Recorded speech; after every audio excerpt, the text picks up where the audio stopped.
பகுதிக்கு அதிகமாக நான் வந்திருக்கிறேன். சாலையிலேயே பேருந்துகள்லாம் நிற்கும், எப்போதுமே போக்குவரத்து நெரிசலாக இருக்கும்.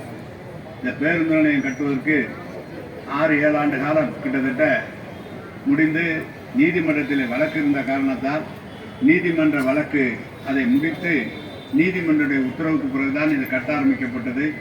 இது ஆரம்பிக்கப்பட்ட போது 3 கோடி என்ற அளவில் ஆரம்பித்து இப்போது 6 கோடி ரூபாய் செலவிலே இந்த மேலூர் பேருந்து நிலையம் அமைக்கப்பட்டிருக்கிறது.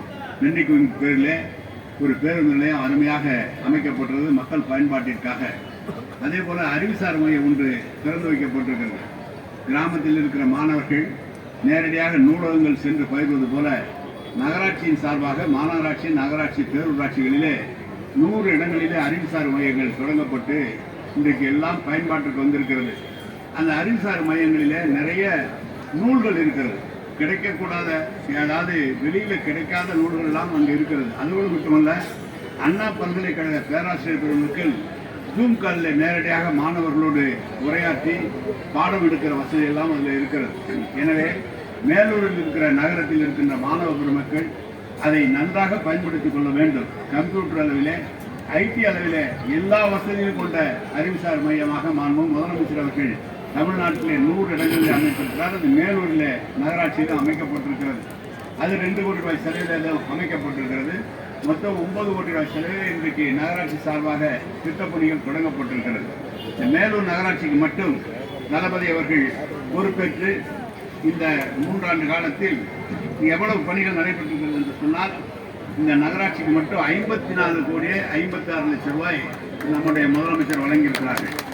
சாலைகளுக்கு 12.42 கோடி, அதே போல வடிகால்களுக்கு 89 லட்சம், வாகனங்கள் 75 லட்சம், தெரு விளக்குகள் 2 கோடி 65 லட்சங்கள், குடிநீர் வசதி 1 கோடி 53 லட்சங்கள், குளம் அபிவிருத்தி 5.42 கோடி லட்சம், அதேபோல பூங்கா 1,36,000, மின்மயானம் 9 லட்சம், பேருந்து நிலையம் 7.42 கோடி, அதே போல சந்தை 7.87 கோடி என்று, அதே போல அறிவுசார் மையம் 1.35 கோடி, நமது பள்ளி கட்டிடங்கள் 4.58 லட்சம், அதே போல திடக்கல்வி மேலாண்மை 15,000க்கும், அதே பாதாள சாக்கடை திட்டம் யாசின் அவர்கள் கேட்டார்.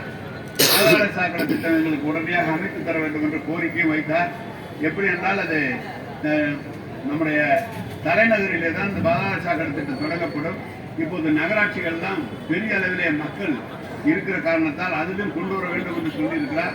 அதற்கான திட்ட அறிக்கை விரைவிலே தயாரிக்கப்பட்டு இந்த நம்முடைய முதலமைச்சருடைய அனுமதியை பெற்று இந்த மேலூர் நகராட்சிக்கும் பாதாள சாக்கடை திட்டம் கொண்டு வருகிற முயற்சியை நிச்சயமாக எடுப்போம் என்பதை தெரிவித்துக் கொள்கிறேன். இதர பணிகளுக்காக 9.16 கோடி, அங்கே 7.48 கோடி என்று 54 கோடி 56 லட்சத்துக்கு இந்த மேலூர் பகுதிக்கு இன்றைக்கு நம்முடைய முதலமைச்சர் தளபதி அவர்கள் வழங்கி நகராட்சிக்கு வழங்கியிருக்கிறார்கள். தமிழ்நாடு முழுவதும் 138 நகராட்சிகள் இருக்கிறது, 25 மாநகராட்சிகள் இருக்கிறது, 490 பேரூராட்சிகள் இருக்கிறது.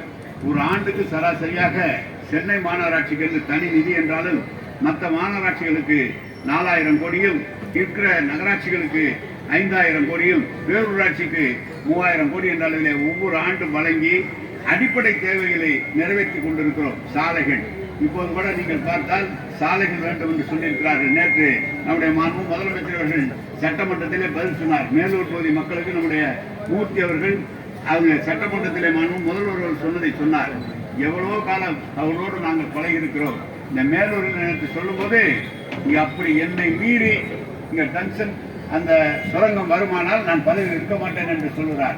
அந்த அளவிற்கு அதில் இந்த பகுதி மக்களுக்காக நம்முடைய முதலமைச்சர் நேற்று சட்டமன்றத்தில் உரையாற்றினார். அதை தான் நம்முடைய மூர்த்தி அவர்கள் சொல்லியிருக்கிறார்கள். எனவே நகர்ப்புறத்தில் இருக்கிற மக்கள் இன்றைக்கு 2011 கணக்கெடுப்பின்படி ஒரு 48% தான் மக்கள் நகர்ப்புறத்தில் இருந்தார்கள். இன்றைய அளவில் பார்த்தால் 65% மக்கள் நகரத்துக்கு வந்திருக்கிறார்கள். அடிப்படை வசதிகள் அவருக்கு தந்தாக வேண்டும், குடிநீர் தந்தாக வேண்டும், மழைநீர் வடிகால்கள் கட்டப்பட வேண்டும், கழிவுநீர் கால்வாய்கள் கட்டப்பட வேண்டும், இயற்கை கழிவுகளுக்காக கக்கூசுகள் அதற்காக கட்டப்பட வேண்டும், விளக்குகள் கட்டப்பட வேண்டும், சாலைகளும் சரி செய்யப்பட வேண்டும் என்று மாண்பு முதலமைச்சர் அவர்கள் சொல்லி இன்றைக்கு அனைத்துக்குமே நிதி ஒதுக்கி தந்து இன்றைக்கு பணிகள் நடைபெற்றுக் கொண்டிருக்கிறது. மேலூர் நகராட்சியை பொறுத்தளவு 54 கோடி என்று சொல்லியிருக்கிறார். பாதாள சாக்கடை திட்டம் என்று சொன்னால் கிட்டத்தட்ட 200-300 கோடி ரூபாய் அதற்காக செலவிடப்பட வேண்டும்.